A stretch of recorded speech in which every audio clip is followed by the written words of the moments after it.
మార్కెట్లకు భారీ షాక్. ఒక్క రోజులోనే తలకిందులైన 1000 పాయింట్లు కుప్పకూలిన సెన్సెక్స్.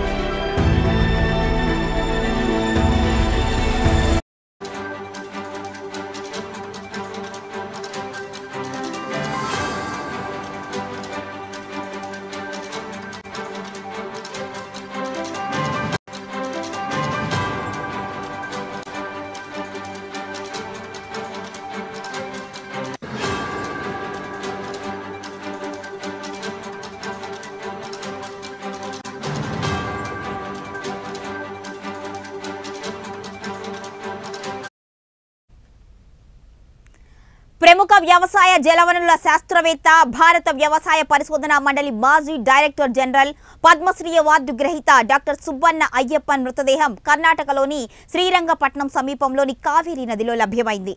ఈ విషాదకర సంఘటన తాజాగా వెలుగు చూసింది.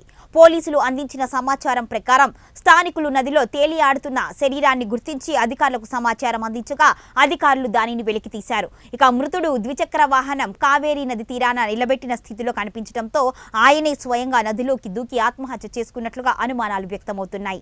అయితే మృతికి గల కారణం పూర్తిగా దర్యాప్తు అనంతరం మాత్రమే స్పష్టమవుతుంది అని పోలీసులు తెలిపారు.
అయ్యప్పన్ వయసు 70 సంవత్సరాలు. ఆయన మైసూర్ నగరంలోని విశ్వేశ్వర్ నగర్ ఇండస్ట్రియల్ ఏరియాలో నివసిస్తున్నారు.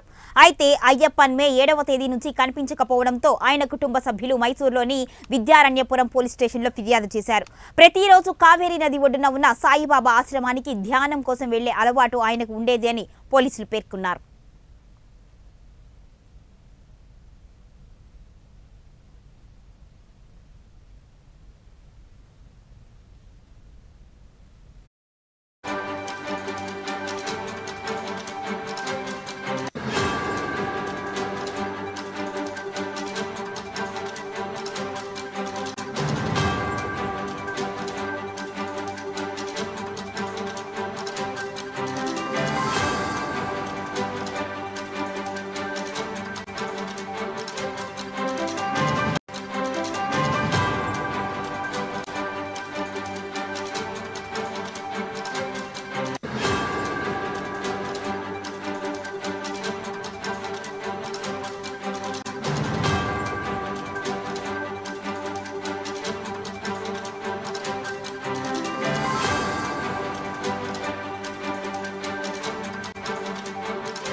డాక్టర్ అయ్యప్పన్ భారత్లో బ్లూ రివల్యూషన్ ఆక్వాకల్చర్ విప్లవం సాధనలో కీలక పాత్ర పోషించారు.